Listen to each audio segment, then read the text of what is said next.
my grandest vision is that, first of all of us come from three principles: economically, spiritually, politically, socially. We would come from three principles. The first principle is that we are all one. Do you imagine what the invocation of a principle such as that, we are all one, would do to us economically on this planet, and politically and spiritually?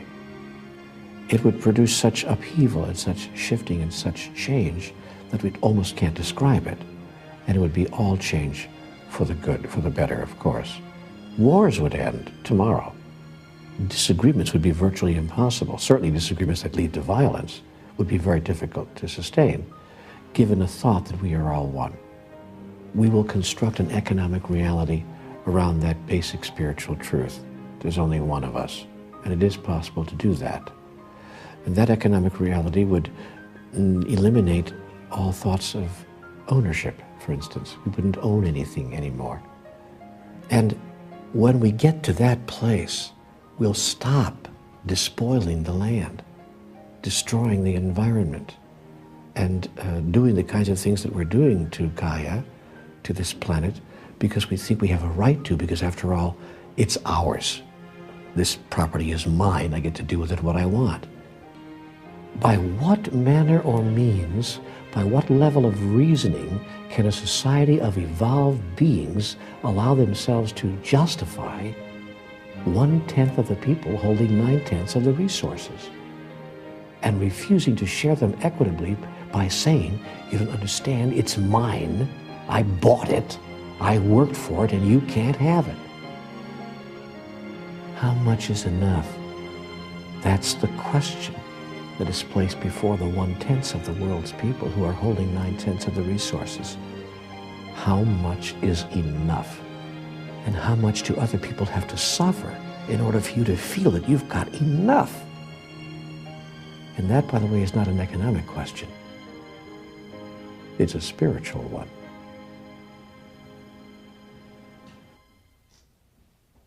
And so, that which is the collective called God leaves it up to the individual elements of God to remind each other. Do you see how wondrous you are? Oh my God, how wondrous thou art.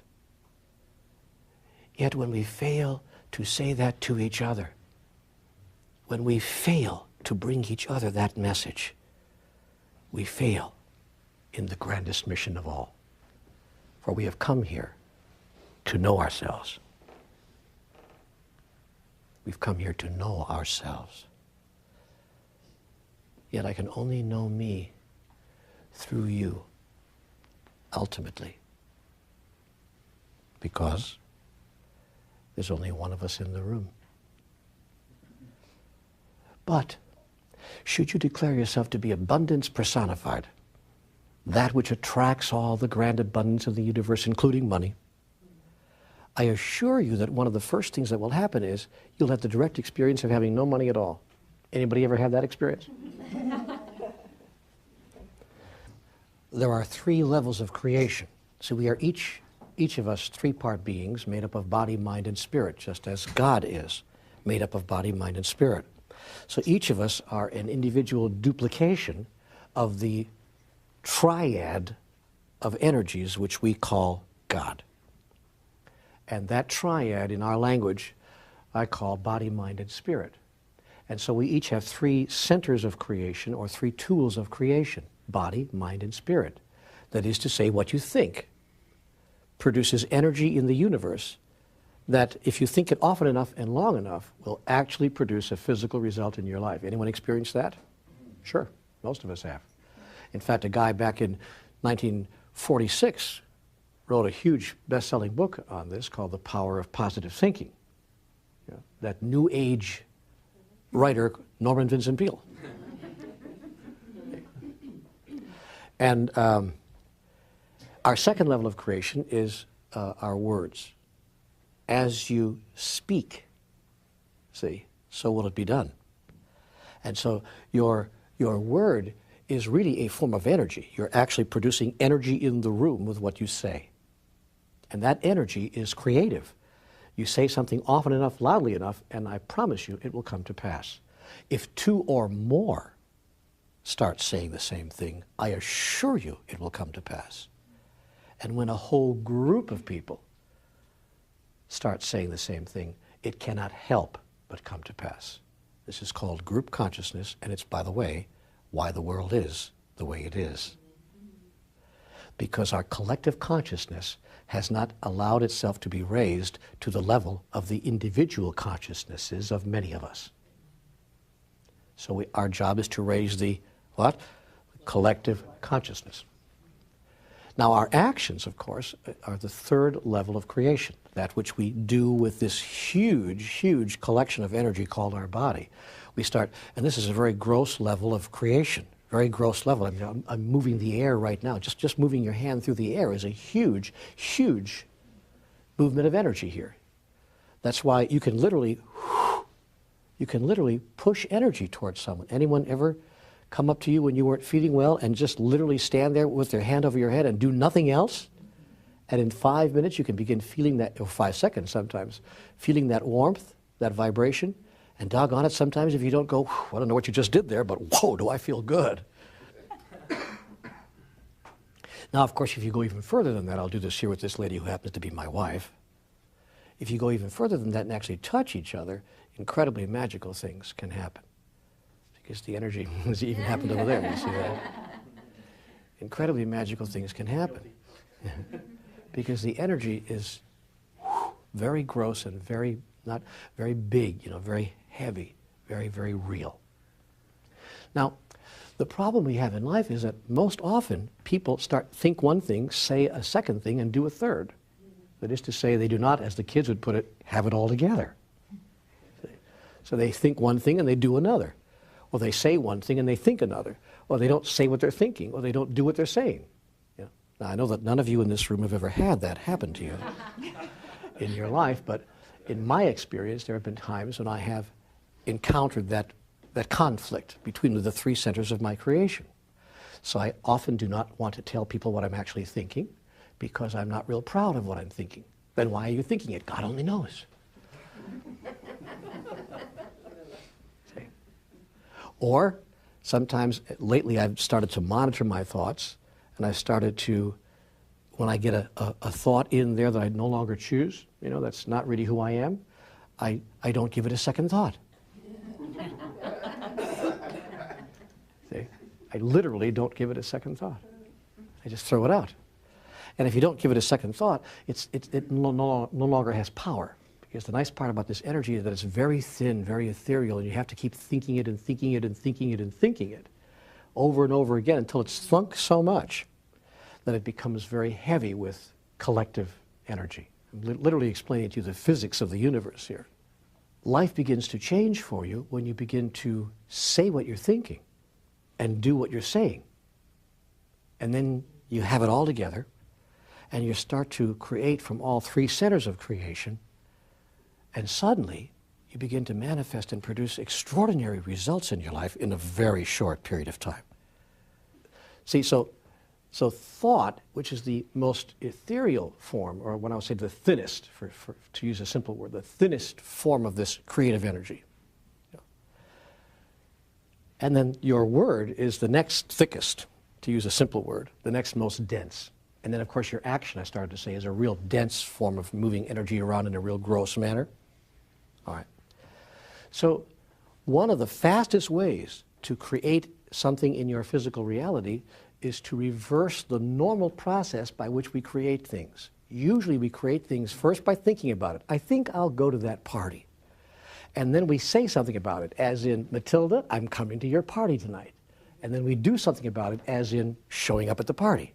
Here I am, just as I said I would be, because I thunk the thought this morning. Okay? That's generally how we produce things in our reality. In fact, everything in this room was once a thought in someone's mind. There is nothing that was not once a thought in someone's mind somewhere. But if you want to really play tricks with the universe and create magic with the stuff of life itself, reverse the thought, word, deed paradigm. turn it upside down and start with the deed. That is to say, act as if. If you want to experience abundance, be abundant and do as abundance does.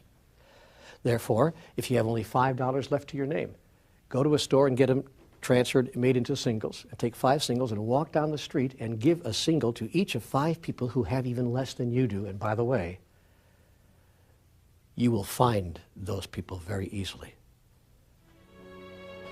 I'm reminded of the story of a guy named Joe who actually lived in San Francisco on the streets. And as little as he had, he made it his job every day to find someone who had less than he had. If he managed to panhandle a couple of bucks on the street, he'd give two and a half times that to someone who had even less. And he was a very abundant guy. He was known as the king of the streets, in fact, because he was the source of abundance for everyone else on the street. People on the streets can begin to experience abundance if they are willing to allow someone else whose life they are touching experience abundance in that instant moment. That might seem easier said than done. I mean, I'm sitting here in the lap of luxury making that statement. And I don't want to sound shallow. I don't want to sound gratuitous. But I lived on the street. I lived on the street for over a year of my life. And I remember what pulled me out of it. For the first 3 months, I felt desperately sorry for myself. How has it come to this? With all my talent, with all my ability, with all that I had, how has it come to this? I'm on the street, for God's sake. In that moment, I decided to live. And I decided to live my life. And that was the greatest decision I ever made. And that's what I would say to anyone who feels trapped, whether in a corporate job or in any place in life. How much of your life are you willing to give away? And how much of your life are you willing to reclaim? And once you reclaim your life, how much more do you think you'll have to give to others? Not just of material things, but of the joy and happiness which now resides in your soul.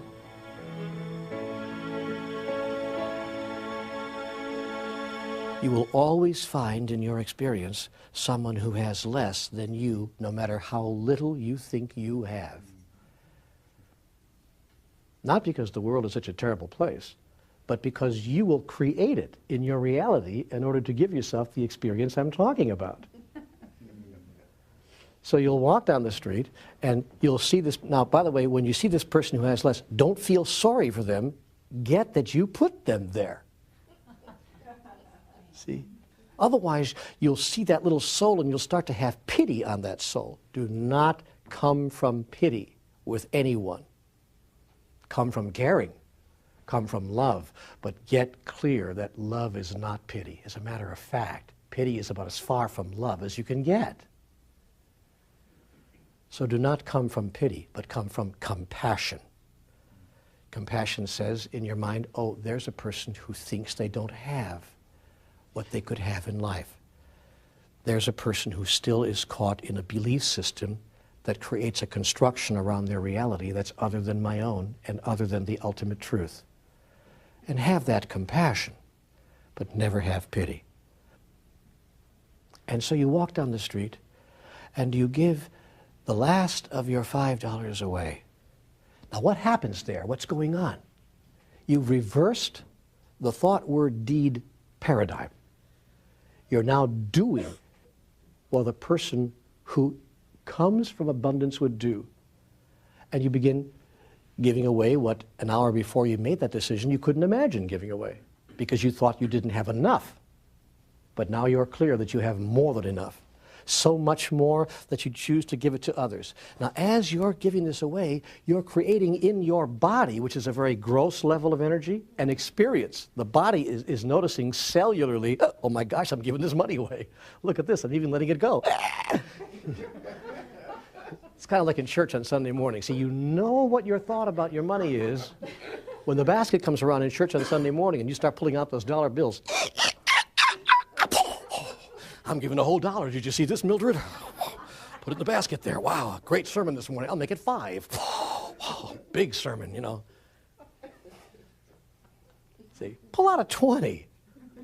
Get your checkbook out and write 100. Let your church know how important it is to you. If you go to church or go to synagogue or go to a place of worship and it serves you, pull out your checkbook and write a check for $150. Do it just once.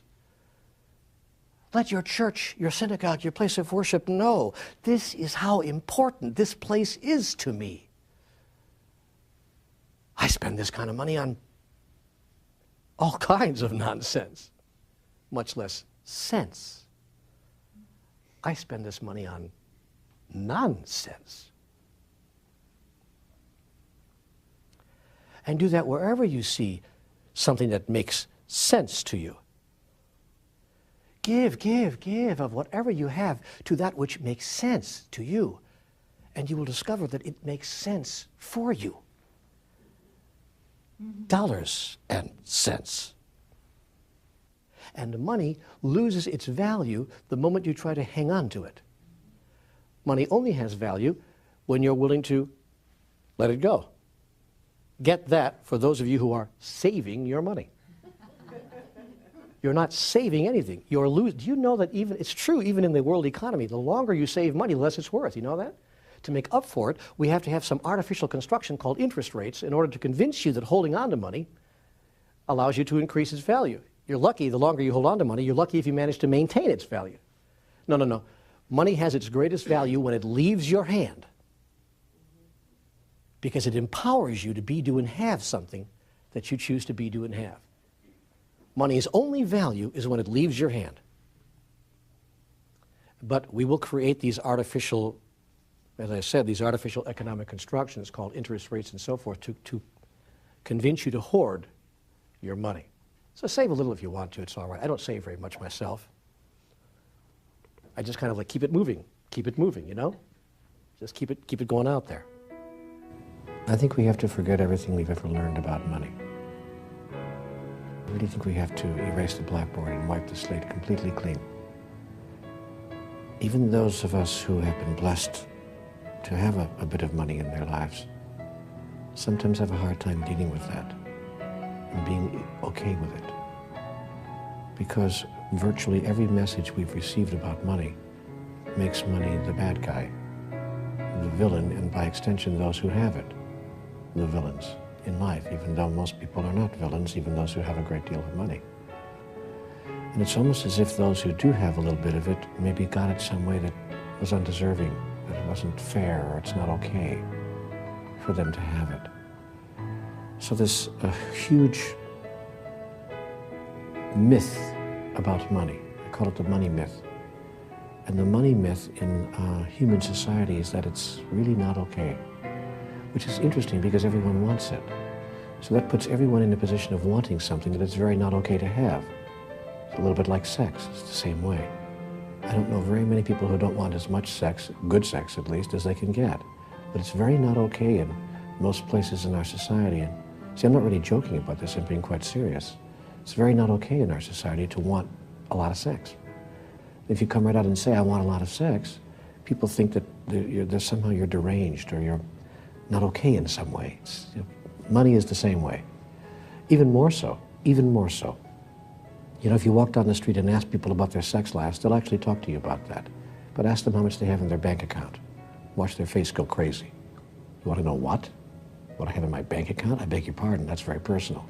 Oh, who you slept with last night is not? Well, a little bit, but this is really personal. You're talking about money here.